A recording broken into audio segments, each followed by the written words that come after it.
ఎవరు ఎవరికి తోడవుతారో ఎప్పుడెందుకు విడిపోతారో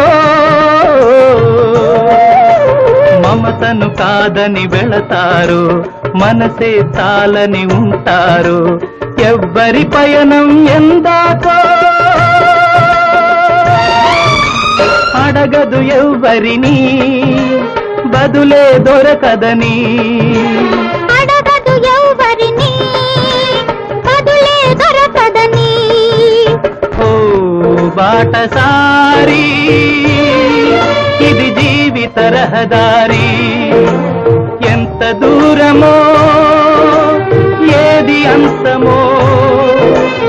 ఎవరు ఎరుగని దారి ఇది